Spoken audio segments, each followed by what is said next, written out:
By my own reckoning, almost every tape I must spend 40, 47, 60 seconds somewhere along the line mentioning that what I'm about to talk about or just talked about was, sad to say, surely allegorical, non-specific. And so over a lifetime, who knows how many minutes, hours that I'm spending doing that. But from another view, let's look at it this way. If anybody's watching these tapes and they see one or two and they, after seeing it, they think that they still think, if I didn't say anything, that when I'm talking about politics, I'm actually talking about politics, or I'm actually talking about religion. If they really think that, then it seems like I could use this time better. I shouldn't be warning them that it's really allegorical. What I should be doing is taking those people and trying to sell them stuff like pieces of Moses' beard, or a bottle of Buddha's breath, or some real estate that I'm still stuck with, that I have down around the panhandle of Florida.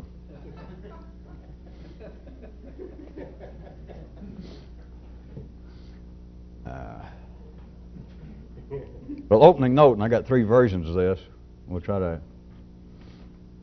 get through, because it's still around the same general areas of the new creation myth that I haven't talked about, and what might be an unsuspected, normally primary purpose of words. And the opening salvo goes like this, that under ordinary conditions, men can only study that which they can talk about.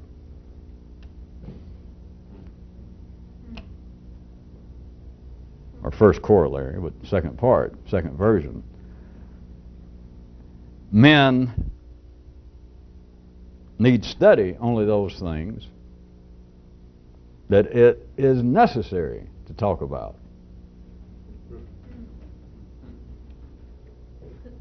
Third version, our second corollary. Under ordinary conditions, ordinary men can only study those things that they can bear to talk about. The opening, the general umbrella law, stands on its own, and that is that men can only study that which they can talk about. I would be tempted under certain conditions, if it wasn't so rainy tonight, to just state that and cut the tape and let us play music and do hand shadows or something for 49 or 50 minutes for the sake of the tape. But consider, no one ever thinks about it that way, but you cannot study anything unless you can talk about it. This brings about an unanalyzed, very strange phenomenon, in that people will begin to talk about things that they do not understand, and it comes out in such a twisted, flawed, childish, incomplete,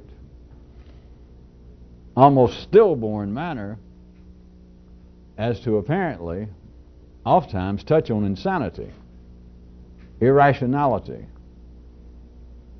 stupidity. But it's on the basis that even if, whatever the subject is, let's call it subject X. How about life after death instead of that? How about that? That seems to interest some people. The question. And who it was that first was made to go, wow, I wonder what happens after they'd noticed that several people laid down and never got back up. And let's assume along with the time I'm picking out, people will begin to talk. And so this guy that's talking noticed that the people that laid down hasn't talked to him and responded in several days or weeks. And so then he begins to wonder, where have they gone, what happened? All right, so let's just make this real simple. And I'm not inferring anything religiously or otherwise. So he wants to study the matter. It seems to be important that this might happen to me.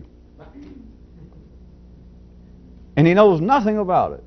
Got no idea. He's the first person that could talk, that's ever noticed this and wanted to say something.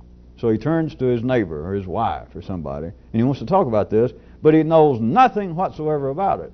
But to study it, he's got to talk about it. And so what I'm inferring, looks like it's going to get more than an inference, doesn't it? But life makes people come up with something.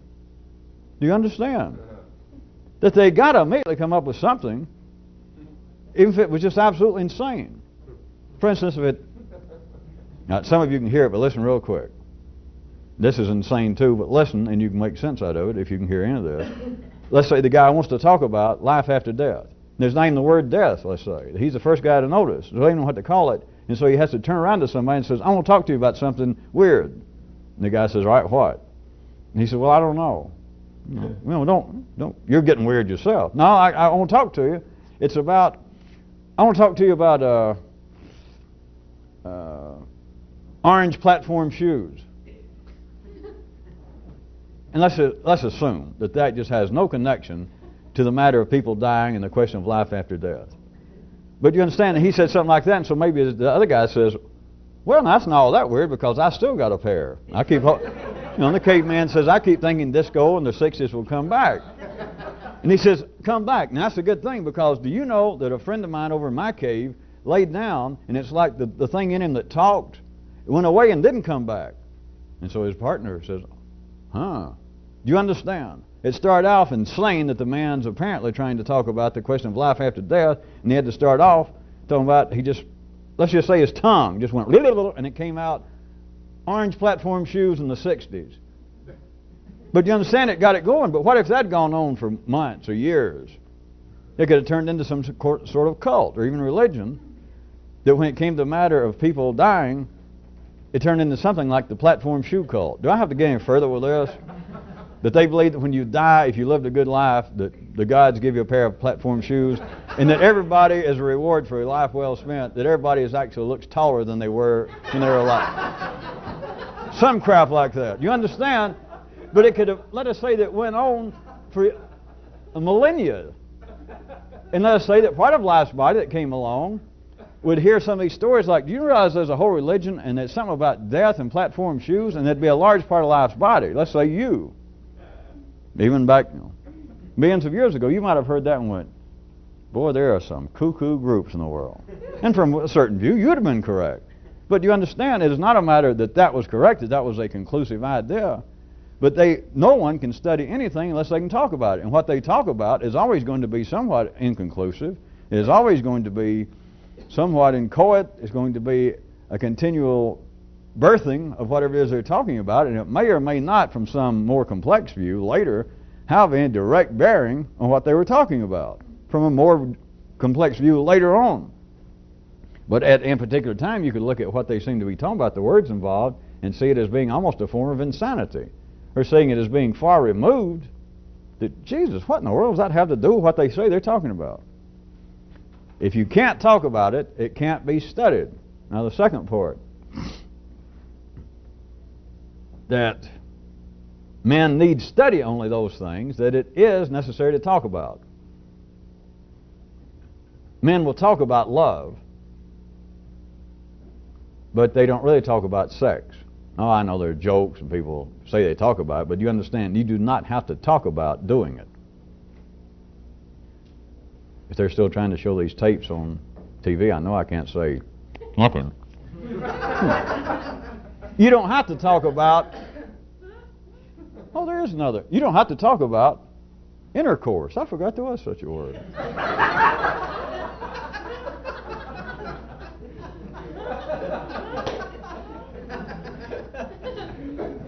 CK, carnal understanding, knowledge. Well, simply, you do not have to talk about, we've been through some of these areas before, it is not necessary to talk about sex. You do not have to talk about sex to have sex. You do not have to talk about eating to eat. But you have to talk about dining.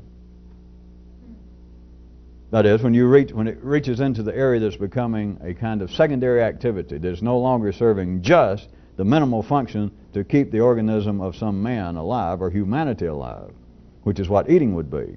But then it turns in, an outgrowth of that, as things become more complex at the ordinary level, eating becomes a kind of hobby. It can, if you're interested in such. That's what I mean by dining. Men only study and talk about those things that it is necessary to talk about. And all things are not necessary in their existence. It's not necessary that they be talked about. Eating would be one. Sex without any apparent so-called human emotion or feeling or love or attraction. Just if you could just cut off cerebral cortex and we were just out rutting like good old sheep and goats and groundhogs, you would not have to talk about it. There's nothing to say. I know people, I've heard of pillow talk, and I know that people supposedly have some engage in verbal foreplay. I know that people can do that, or do it. But what I'm saying is, to engage in sex, it is not necessary to say anything. Nothing. To eat, it is not necessary to say anything. If you're starving and you want something to eat, and suddenly you see a bush, and just dumb luck, even if you don't recognize the berries on it, you just grab them and you eat. It's not necessary to grab them and say, the texture and the color would go good if we had some greens, and perhaps it would be, and if we had some nice china, it might fit in with some of the later stages of California nouveau cuisine. It's not necessary. It's not necessary to say anything about eating. Eating's eating. Screwing. I can say that kind of. Sex is sex. It is only certain matters that must be talked about. And there's some matters that do not have to be talked about. That does not stop people from talking about them. But what I am trying to get you to see is when I start out on this one part to say that sex is silent. You do not have to talk about sex, but you've got to talk about love. That does not mean that people do not believe they're talking about sex. But if you can hear what I'm saying, they're not actually talking about sex, because if it was no more than sex, it is not necessary to talk about it. And if it's not necessary to talk about it, people won't talk about it, because in case you don't know this, if it's not necessary to do something, people don't do it. Nothing or anything. Any area you want to, if you don't have to do it, you don't do it. So even though people apparently, or ordinary people would say that I am just foolishly wrong, that people do talk about sex. If they do, then it's more than sex. It's into the secondary level, because if it was nothing but sex, then nothing to talk about. If somebody's just eating, there's nothing to talk about. Even if you're eating alone, you can still talk to yourself. If it's more than just eating, you could be sitting there and you fixed your little microwave thing and you're eating, and you can be talking to yourself about, you know, I should have better taste than this, or I'll never move up in the world, they'll never invite me to the country club as long as my, you know, as long as the extent of my gourmeting is a microwave, all sorts of stuff like that. Then you are more than eating. You are now dining, even if it's on microwave stuff. It is into a secondary activity. Now for the second variation of the original, is that under ordinary conditions, ordinary men can only study those things that they can bear to talk about. It's only those things that when you hear the knock at the door that you will answer, or not answer the same thing. But that is, you heed it, you respond to it. I heard or read that there was a barrister, a trial attorney, and he made some comment that the way conducting a trial and questioning witnesses, he said that the more potentially embarrassing and offensive the question, the more likely it was to elicit the truth. Think about it.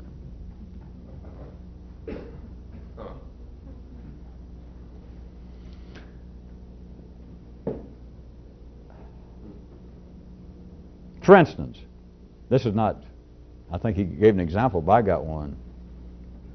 He said trying to get the truth out of somebody, to find out if they were prejudiced towards some group of people, was asking a question, like get somebody on the stand and say, "Madam, would you object if your daughter married an attorney?" Well, imagine how offended most people would be by that. And that to get somebody kind of enraged like that and on edge, then you're more likely to have them accidentally tell the truth. That was his whole schmear. That was the gist of it.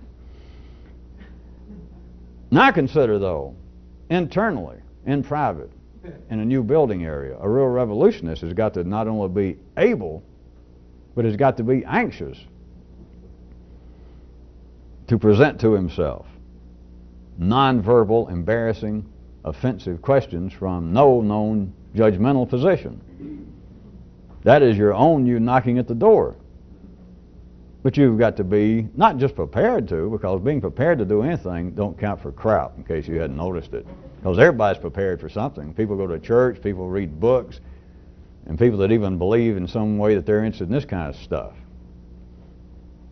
Many people say, well, I'm prepared. I'm just waiting for the right information to show up, or some great cult leader, some guru to show up, or I'm waiting for the gods to talk to me, or a flying saucer to come in my backyard during reasonable hours, not waking me in the middle of the night.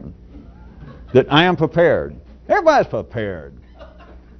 Being prepared doesn't matter. So back to a real revolutionist is not only prepared for anything offensive, potentially embarrassing, that he could ask himself, but it's got to be, just to show that that part of the sentence is absolutely inoperative, but I had to start somewhere, to be able and anxious to present to himself any manner of potentially embarrassing, humiliating, offensive questions, but from no known judgmental position, which of course is sort of like, again, handing yourself one of those donuts filled with the combination of whipped cream and dynamite.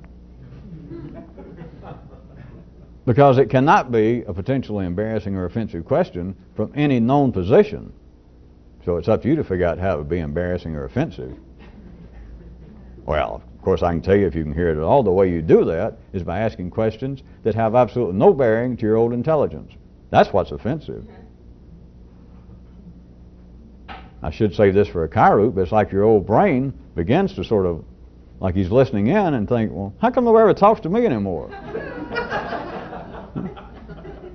Because he hears all these conversations going on the same way that you can hear him as background noise, but he hears all this stuff going on, and how come nobody ever asks me a question? Nobody ever asks my opinion anymore. You know I got opinions on that. There is the ultimate humiliation. There is the real offense. As you take your place up there on the stand, you're prepared to be questioned. The court's full of people, all distinguished, looking intelligent. And you sit down and take your place, and there you sit for the next 30 or 40 years, and nobody ever says a word to you. And you even talk. And you know that they're not deaf, but nobody pays any attention. Nobody asks your opinion. Nobody ever questions you. Nobody ever responds to comments you make.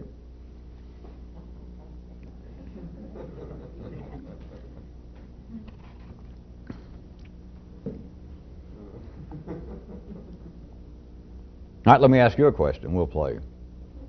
Let me ask you a question. Put you on the stand. What is the difference between you and your verbal behavior? That is, what is the difference between you and what you say? What is the difference between you and the talk that comes from you? That is what you say a piece of your behavior? Or are the words you say actually, literally, a piece of you? This is not just a rhetorical flim-flam because, well, notice, the question is offensive if you listen with old intelligence, because it is either flim-flam or I don't want to think about it, or that's dumb because I never heard that before and probably nobody ever thought of that before, and so I don't want to think about it. Is talk behavior? Is it something you do, or is talk actually a piece of you? Now, of course, I must mean this somewhere rhetorically, if not allegorically, but could talk actually be as much a piece of you as your finger is?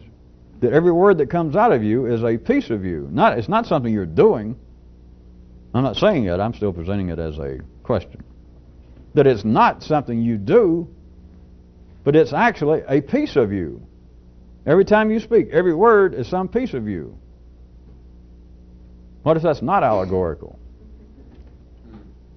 If you can hear any of it. Because if you can hear any of it, then nothing's allegorical. If words actually were a molecular piece of man, of a person, that would begin to throw some absolutely new light on some very, I was going to call it curious phenomenon, and I'm going to describe it to you, except it's not curious phenomenon because no one's ever noticed it before. So you notice how these sentences, you have to go and then come back. So now I got to go back and say, now the curious phenomenon, since I said that because it's not curious. If you can hear it, it's curious phenomenon. But it's curious twice because it's curious. If you hear it, you're going to go, well, Jesus, how come I never thought of that? Or how come nobody ever thought of that? So that's curious once. Curious twice is the energy, or what appears to be the reality behind what I was going to say, are curious phenomena.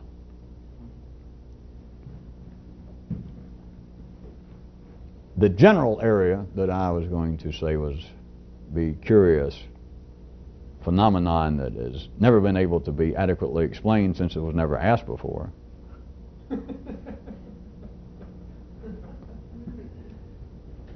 Well, people got a general awareness. You'll catch it in a minute, I think. But it's how men can explain what appears to be causes that have affected their life and what they do, that is their behavior, that's got no connection to them and is completely out of their control. Has no connection, but there are forces at work that make people do such and such, and they can explain it, they can comment on it. And the forces, obviously, once I'm going to analyze it for you in a second, just in a reasonable way, have no connection to you and are completely beyond your control. Let me start with a good general, real old story still going on. There are all sorts of ways I could present this, but I'll try to hit you 4 or 5 examples, and surely some of you will hear it, if any of you are going to hear it. A good opening shot verbal of this would be, here's an historical comment, a verbal survey of humanity, and it's a piece of what I'm about to try and analyze or get you to peek into and analyze. Sort of a granddaddy statement would be, here I'm quoting somebody, history.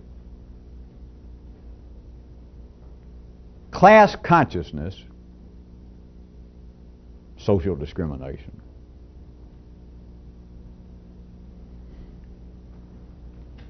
Is destroying the underclass, the poor, the common people. I said that was sort of the granddaddy. I can make it appear, if you need help in a minute, appear to be at first a little more specific and material and then show you that it's not. Well, nowadays we've got the drug problem. So you call it drugs. In times past you could call it alcoholism, which is simply drugs, or you could call it criminality. And so you could take a whole survey that humanity has been driven to say that they're explaining away. And I don't mean just some real crude form of self-justification or denial, as it would be called in psychological circles, but it is a widespread driven instinct in man to make some, when I say explanation, I'm not trying to infer in this crude cocktail psychological sense that people are justifying what they perceive to be their own weaknesses. I'm saying that they present this as an analysis, as a real explanation of what's going on that has nothing to do with them. It's causing what they do, but it has nothing to do with them. It's not their behavior, it's something else. And that is social class consciousness, criminality, drugs. All of that is causing the downfall continually of the ordinary man. People have been saying this in the Western world that you know of, let's say from Greek times right up until today.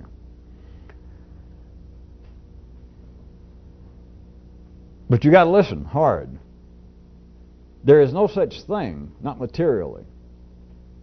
Or I ask you, is there such a thing as social discrimination?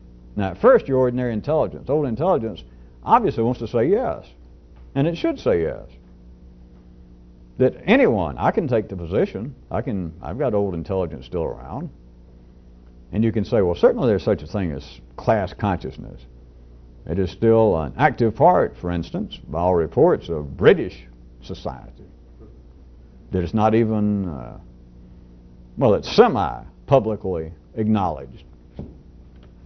But everywhere in the world, somebody pulls up and they're driving a limousine and they just have that charisma of just, you just know when somebody's got money. I don't know if it's their clothes or it's just the way their nonchalant attitude. But a guy with the right kind of limousine, I'm not talking about some '64 Cadillac with a few dents and rust spots, and your wife driving you. When, you know what I'm talking about. It pulls up and it says no parking, and there's 2 or 3 policemen there, and it just simply pulls up. And for some reason the cop will turn around and the cop won't say a word. He knows. And it's not just a Cadillac, it's not just that, it is life. And so the observation that there is social class consciousness is a fact. But wait a minute, is it a fact? Can you show it to me? Not an example, not behavior, but can you show me social discrimination? Can you show me class consciousness? Now, if you think that is too tricky, or if you think that is too simplistic and irrational, how about this? Let me push the spectrum. A drug problem. Here we are circa 1990. It makes headlines, it makes covers of weekly news magazines to say that the most pressing problem in the United States of America, and they take polls to support it, is the drug problem. Notice, people do not talk about, hence they do not think in this way, about drugs, that is the physical drugs. Right now cocaine is it. Now I know that they report, if you listen to the news, they report, well, in Miami today or in Corpus Christi or in Los Angeles, the Drug Administration arrested 5 guys and confiscated 4 kilos of cocaine and with a street value of blah, blah, blah. 10 to 15 seconds. But drugs are not really talked about. Inside the drug problem, people taking drugs, the desire for people to take drugs. That almost all right, why should I fool around? Everybody in the world wants to take some kind of drugs. Whether they stick it up their nose or in their arm or whether they drink it. It is simply to affect the brain. Religion. Daydreams. Suicide nightmares. All is an attempt, and all workable, to make some slight alteration in your brain chemistry. But do they talk about that? Even after I said the opening, you people on tape, this has nothing to do with sociology, it has nothing to do with drugs. But notice, do they talk about the people taking drugs? Again, I'll go through this. Oh yeah, I know. On the news, they will say that more and more children are being born addicted. Or they'll say, it's a shame, but in such and such locality, more people died of drug overdoses in the first quarter of this year than died in automobile accidents. And the newscaster, or you might go, oh my goodness, and it takes 10 or 15 seconds. What's the rest of the thing they're talking about?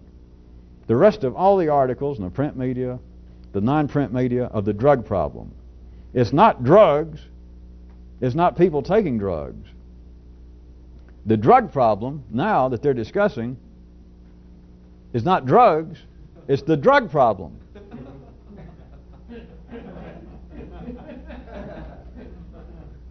You understand? The problem is not drugs. The problem is not people taking drugs. The problem is now the drug problem. The drug problem includes, of course, the drugs, but which is almost not mentioned. It's only mentioned that, well, we picked up some more. And of course they talk about sometimes the war on drugs, that we're going to stop them growing drugs. Now anybody with any intelligence, and this has nothing to do with morality, and it's got nothing to do with drugs really, but you got to listen. Anybody with any sense, anybody with fairly sophisticated, that can think just according to the dictionary in a reasonable manner and can remember for a few hours things they've read, things they've heard about, things that they could even perhaps think about on their own. There is no such thing as a war on drugs. That is to stop groups of people from cultivating something that grows on this planet. They can talk forever if they want to, but it is not possible.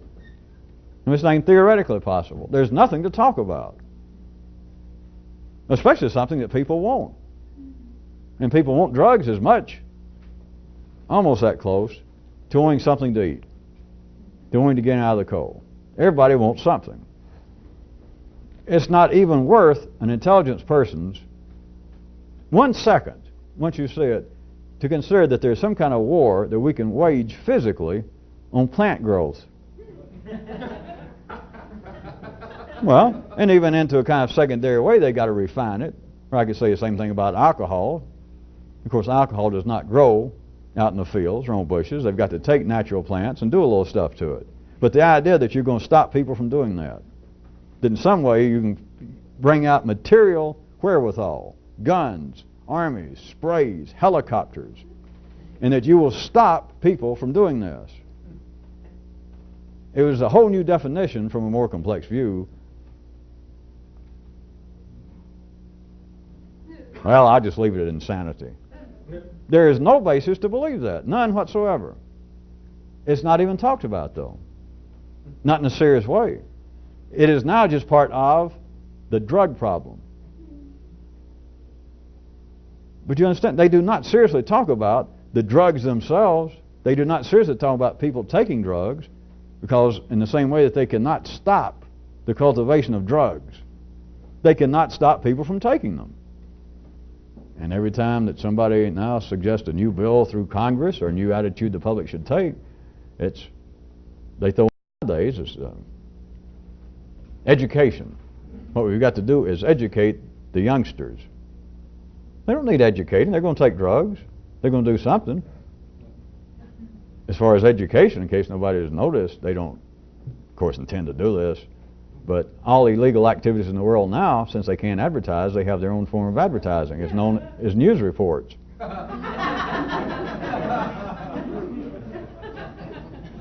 But you drive down some little small city down in Oklahoma or Kansas, and there'll be a headline story. Right now, I guess the latest one is ice, some new form of amphetamines. And they'll say, you've never heard of it, but ice will soon be here in the small communities. Well, but it's written as a news report, and sure enough, the people there go, I never heard of that. And so the article, the person says, well, the local paper, the weekly paper, we went to all the expense to send our crack reporter to Omaha, to St. Louis, and he found out there, he interviewed the police, and they got pictures of him shaking hands with the police chief in St. Louis, and him saying, well, ice, this new form of amphetamine, is worse than anything, and it's beginning to push cocaine and crack. It's pushing it out of the high schools. And the reporter says, we've never heard of that over there in Smallville, Kansas. And he says, well, you will. You will. And so they come back and they say it. And so sure enough, they read, and the kids in high school read it, and they go, damn, I want some of that ice. And so they'll get in the car and they'll drive to St. Louis. They'll say, where did they say it was? They're already having a rice that, and so they'll drive. That is the form of advertising nowadays, is news reports. That's how the illegal gets advertised.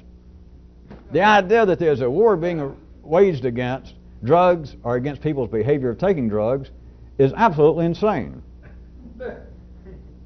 So what is the problem? The problem is now the drug problem. Now, any of you that can hear all that, or any of it, is the drug problem 3 words and nothing else? And you can say, well, it's got to be something else. Does it? Now, if you followed me at all, the drug problem, let's consider the drug problem is one term we're using in quotation marks. Everybody from the president to people on the street corner now use it. The drug problem. I already pointed out, if you could hear it, the drug problem is not really about drugs. Well, you can't stop drugs. There's nothing they can do. They're not going to eradicate coca leaves, let's say, the coca plant, for instance. They're not going to eradicate it. You've got no reason to believe that. No one in history has any reason to believe that. So you're not going to do that, and there is a kind of unrecognized knowledge of that, and so you don't really discuss it. I know they'll say, well, we're going to send down to Colombia somewhere, we're going to send another $1 million so they can go out and spray some more. That goes by, that takes 10 or 15 seconds on the news, And maybe they do go down there and spray out $1 million worth of our money. It does nothing. They can spray forever. They can just, non-stop spray, and they're not going to stop coca from growing. They may stop it there, but it'll grow somewhere else. Somebody will see to it. So it's not about drugs. All right? What's the only other part of the drug problem? Is somebody to take them. They don't talk about that. Now, it's a variation. I don't know what I'm going to get into, but what I was talking about of the kind of things that seem to be like pressure, poverty, social discrimination. That is, there are reasons I take drugs. But they don't really discuss, except as a periphery view of behavior. But let's just go back for a second on behavior itself. That is, the taking of drugs. Now, they will give a little mention about the same kind of mention that they will give to we're trying to spray some new areas, or respray some areas that they're back producing coca plants down there in northeastern Peru. But do they talk about people actually taking drugs?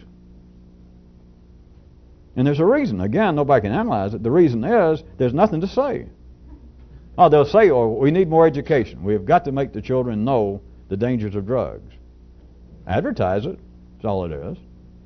Now, I don't mean that wouldn't happen without it. I'm not attacking the news. That's not the point. But they're not going to stop people from taking drugs. There is no reason to believe that. None whatsoever. Unless you just woke up. Unless you just fell off the good old turnip truck out of Arkansas just 5 minutes ago, and you just suddenly came to your senses and you heard there's a drug problem and we're going to stop it. And you went, yeah. That's the only reason that you would have any reason to say that. People are not going to be stopped taking drugs. Education won't do it. Killing them won't do it. Threatening to do them won't do it. Outlawing them won't do it. And so what are we left with? We can't. The drug problem has got to be what seems to be the stuff, the noun, or the two nouns, the drugs and the people, and then there has to be the verb involved, the taking of it, the behavior of taking drugs.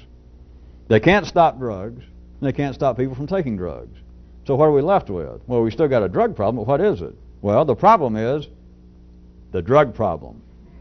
Now back to what I was trying to ask you 4 or 5 minutes ago.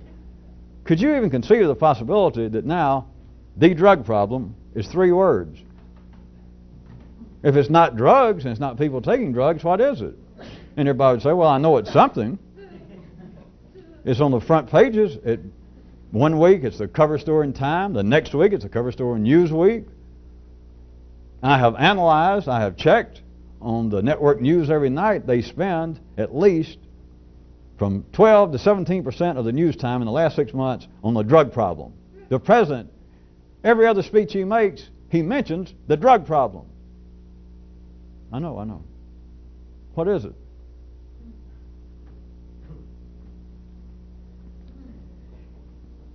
Well, I'll say one more time before I try and shift a little bit. In this particular case, the problem now is the drug problem. That's the problem.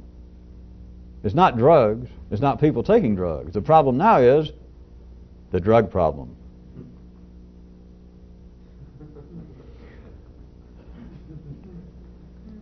Other than if anybody ordinary was seeing these tapes, other than an ordinary person of reasonable intelligence finding this to be just absolutely insane. Other than that, if you can hear it and see it, isn't it refreshing? I said it would throw new light on curious aspects of why things that humans continually denounce, and humans have been denouncing drugs as far back as you've got recorded history. Absolutely denouncing them and saying something's got to be done, and always an audience going, here, here, good show, yes, yes. And nothing's done. Nothing can be done. Nothing will be done. There's no reason to believe anything will be done. And yet the problem doesn't go away. You mean the drugs? No, the problem. Oh, you mean talking about it? Aha! Oh. Could there be another Kairut in there? Could there be another law that if you can't do anything about something, what do you do about it? Which is doing something about it, right? Well, yes. But are you doing something about what you said was the problem? Or since, if you will agree that the problem can become something to talk about, then is talking about it no longer a moot act? that now talking about the problem, the drug problem, which is not either drugs or people. The drug problem is 3 words. And so if the drug problem is talk problem, then what better way to deal with it? What's more necessary to deal with it than to what? Talk about it. Well, you can't go and eradicate the drugs. You can't stop people from taking drugs. And so let's forget that. We've got a drug problem. Life needs it. Let's say that some of us enjoy it. Some of you are making a living off of it with the government or somewhere. And so we take out the drugs. You can't do anything about that. We take out people taking drugs. Just delete that because you can't stop it. So we still got the drug problem because I say we do. The words say there is a drug problem. So if it's now a word problem, then how to deal with it? Well, you don't have to go spray words. You don't have to go and try and trap words at the border. You can sit in your chair and prop your feet up or hold a news conference, write a memo, and talk about it. If the problem is a talk problem, the way you deal with it is to talk about it. There's nothing sarcastic about it. It's a fact. You don't find that potentially enlightening? That the very things that people say and wring their hands and say, my God, why can't we do something about such and such problem? Are you sure it is actually a problem in the sense that it is something that we can go over there and do something about? Is it a problem in the same way that a man says, I have a problem with a faucet leaking, and it's dripping, causing me money, driving me nuts? There is the problem. And let's assume that he's got a wrench and a reasonable intelligence and a washer, and he can stop it. But beyond that, if it gets any more complex than that, how about the problems that humanity seems incapable of dealing with? And not just drugs, war, fraud. All the problems. Are you sure they're problems? But they're looked at from certain views as being so complex, or in some of the older genetic patterns as being curses from the gods and etc. But there are things that the majority of humans are driven to denounce and to say this is a problem. We have a problem of social distinctions, of social discrimination. We have a problem of the capital against labor. We have a problem of the rulers against the people. We have a problem of men against women, Protestants against whoever. And it is seen as a problem. But is it a problem in the same way that I have a flat tire? I have a leaky faucet. I mean, that's no offense whatsoever to people apparently killing one another or hating each other on the basis of race or sex or religion. But to say it's a problem, and I know you can say, well, I can give you an example. Go look at Northern Ireland. Go look at Beirut and Lebanon. But I say, is it a problem that can be fixed? And don't just go, if you're ordinary, and don't say, well, wait a minute, you can't try and compare the complex historical tensions between different religions and even different factions within religions going on in the Middle East to a flat tire. It's not making a comparison, but I'm pointing out to you that there are problems that can be fixed. And all problems that can be fixed, you can put your hands on them, literally. If they can be fixed, you can handle them. But now notice the things that cannot be fixed, you can't put your hands on. Now don't just stop there. You can talk about it. You got no choice but to talk about it. And this is still no form of sarcasm or cynicism. It is not that, well, that's all people do is talk. That's all they can do about non-hands-on problems. If it is a secondary problem, which is real enough, what people call religious intolerance, what they call that, apparently, could get you killed crossing certain streets in Beirut. So you could say, well, that's physical. You can walk dressed with the wrong turban, or your turban turned the wrong way or something, and somebody shoots you. And it was because of religious intolerance. Well, look at it. It was because of a bullet.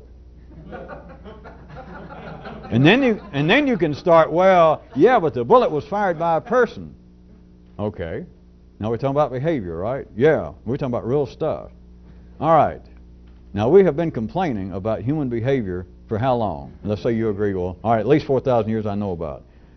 Does there seem to be any progress made whatsoever over stopping somebody from shooting somebody else? And the answer is no. Do you not find that interesting? And don't. If you're ordinary, of course, you go, well, it just shows that humanity is no good. It just shows that, we're weak. It can show that. I mean, if that's what you want to believe, that's fine with me. I don't care. Who cares? You're in good company. But look at it this way. What if the so-called problem, religious intolerance, if you like that better than the drug problem, the religious intolerance problem, we have made no progress if it is indeed a problem. You can't put your hands on it, and yet you'll say, well, I see manifestations of the problem. What if it's a verbal problem? Or what if to stay with this example, the reason that nothing can seem to be done about religious intolerance problem, or people killing one another, that's not the problem. The problem is the discussion of it, the verbal picture of it. All right, if I lost you back to this, what if the drug problem is not a problem of drugs or people taking drugs? The problem now is the drug problem. That's the problem. The term, the drug problem.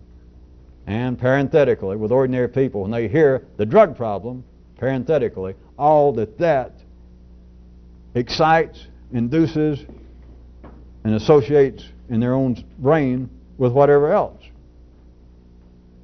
But insofar as it being a problem that you're going to go put your hands on, it's ridiculous. You can say, there's not dissimilar to a flat tire, that, well, you can go and put your hands on cocoa plants and destroy them. Good luck. You're right. But it can't be done. Well, you can go out and destroy every piece of corn so that bourbon would never be made again, and that foul stuff ever touch my lips again. You can say that, and it sounds as though, well, yes, you could go and destroy all corn or cocaine, but you cannot. Or you could stop people from wanting, all right, maybe you can't stop people from wanting to take drugs and change their brain chemistry. Maybe you can't stop them from wanting, but you can stop them from doing it. Well, how? All right, we'll put everybody, including me, in jail. And if that don't work, we'll kill everybody. And if I'm the last one here, I'll commit suicide. Well, as always, I guess if you take it far enough, you got me. It just shows what a dunce I am that I didn't realize that you can stop people from taking drugs. All we got to do is kill everybody in the world. Well, I'm so embarrassed now, I guess I'll just stop.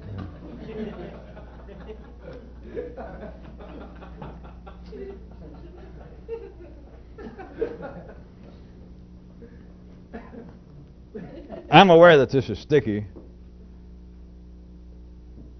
but there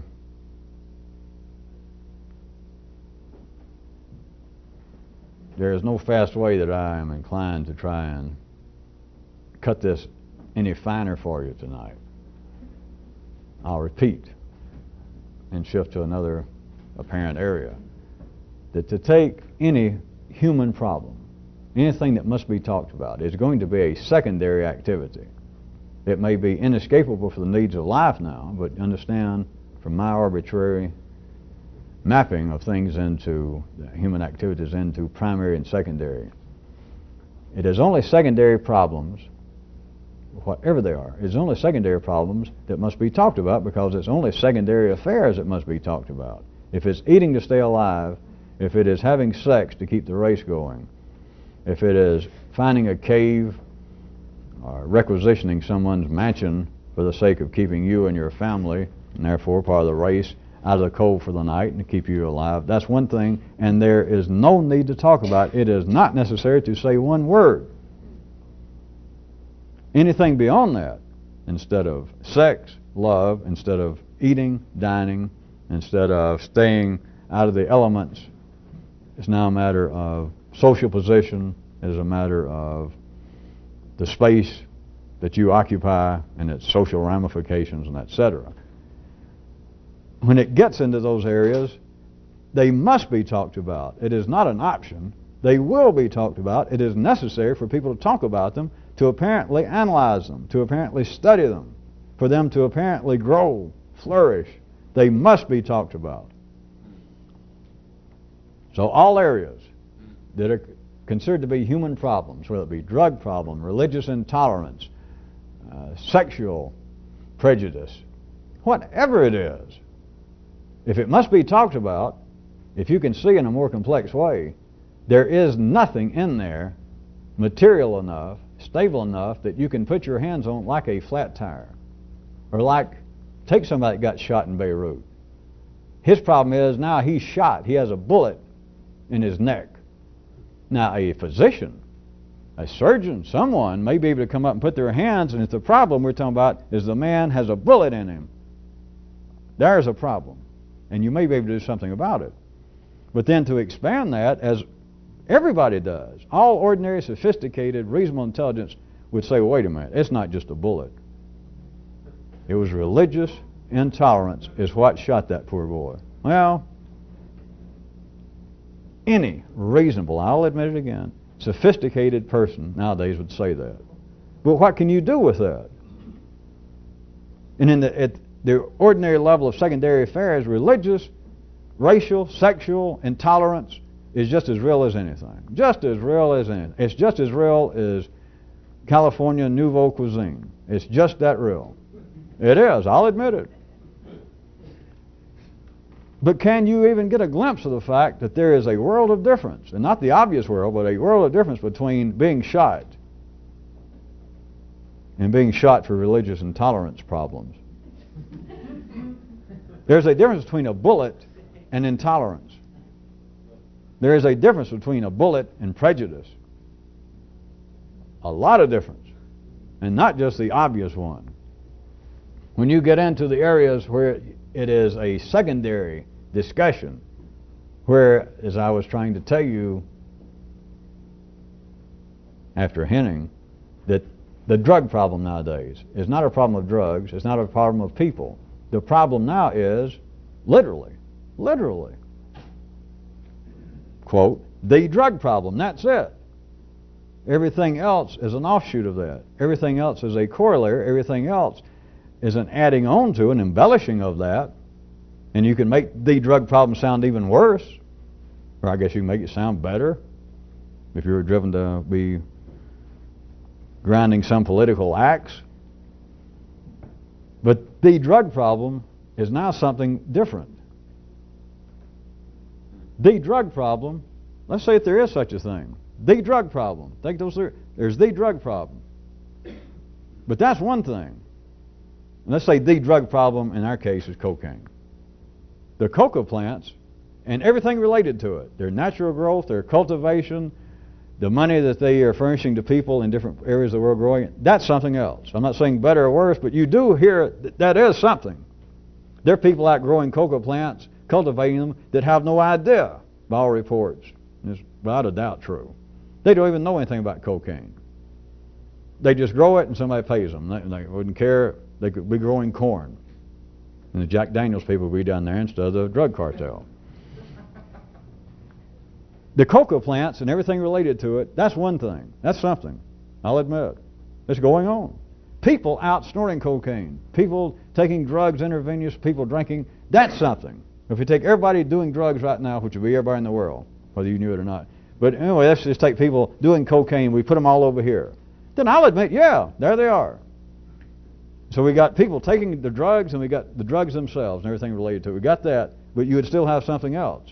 You'd have a third thing. You would have the drug problem. And it's over here. Or it's over there. It's somewhere. But it is a third entity into this. And it's not those other two. It now, I'll go ahead and say it. It has a life of its own. It is a breathing, living entity, except you cannot put your hands on it. And it is not subject under any conditions to be fixed, cured, solved in the same way that the removal of a bullet, the fixing of a flat tire is. Never has been, never will be. Not because people are stupid, but because it's two different things. I guess this got obscure and convoluted enough for some of you, but I'll take you back to where I started at least tonight. Men only study those things which they can talk about. Now, you could replace study with several other words. Men only worry about things they can talk about. Men do not worry over pure sex.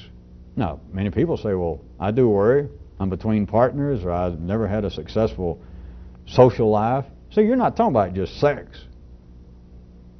The problems of humanity are only those problems that can be talked about. Those that are real problems, those that would be inescapable, those that you might be able to physically affect some remedial action, if not an absolute cure, those things do not have to be talked about.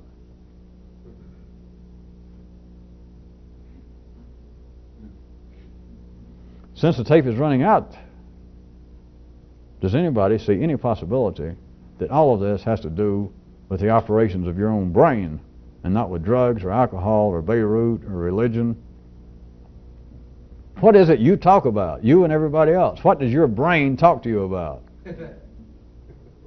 What are the problems of life? Your problems. I'm not laughing at them. Sure I am. You know I'm lying. I'm about to bust my guts. Well, of course I'm not anymore because I've heard them all. I don't have to hear yours. I know what they are. But what are the problems that you talk about? But they seem real enough. Well, my problem is I don't have a happy social life. My problem is I am overweight. My nose is too big. Think about it. Are we talking about a bullet in your neck? Are we talking about a flat tire? And you can say, well, yeah. Not a flat tire, but a spare tire. I'm fat. Your weight problem, assuming it was something that seems to do with your behavior. I don't have time to go into that, but you believe it's because of your behavior. Of course, then you believe your behavior is caused by what your mother did or something. Which we're back to where I didn't get to tonight, the difference I was asking you between a word something you do or a word's actually a piece of you. But back to what I was saying, your own brain tells you, I got problems, and they're real problems. That, as far as I'm concerned, I'm overweight, and here it is, I can hold it and touch it. Is that the problem? And I can say the drug problem. We wouldn't have a drug problem unless it was for, let's say, a cocaine drug problem, unless it was for a coca plant. We can hold it, there it is, that dastardly plant. If it wasn't for that, there would not be a cocaine problem. If it were not for this fat, I wouldn't have a weight problem. Think about it. If you followed before, to a few strange people, I conclusively proved that the drug problem exists without the coca plant. Your weight problem, as far as your brain's concerned, your own intelligence, your weight problem exists apart from the fat you got. Every complaint that your nervous system seems to have with you, that it talks about, if it has some complaints it don't talk about, then we're talking about serious complaints. I'll give you that, but see, we can't talk about them because if they don't talk to you, what are we going to say? But every problem that you have with you has to come about in words because you can't have the problem. You cannot study it unless you can talk about it. And if you can talk about it, you're not talking about the problem. If you're talking about the drug problem, you're not talking about drugs. You're talking about now the drug problem. If you're talking about your weight problem, your social problem. But weight problem, I'm running out, so you got to listen. Your weight problem is not the fat, any more than the drug problem is the coca plant. Your weight problem now is my weight problem. And see, then it's open-ended. If the drug problem was literally just the coca plant, and that was it, then we could, regardless of what you thought I said, we could eradicate them all. Down to the last one. If we could kill everybody on this planet to stop people from taking drugs, we could kill every last plant. But see, the drug problem is not based on that. It's not dependent upon that plant. What your nervous system tells you are your problems, my weight problem. It's not your weight. It's not the fat. The weight problem exists apart from that.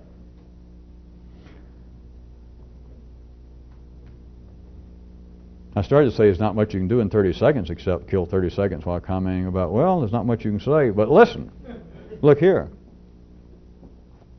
I did try and insinuate or promise that some of this, if you could hear it, would throw interesting light on curious problems.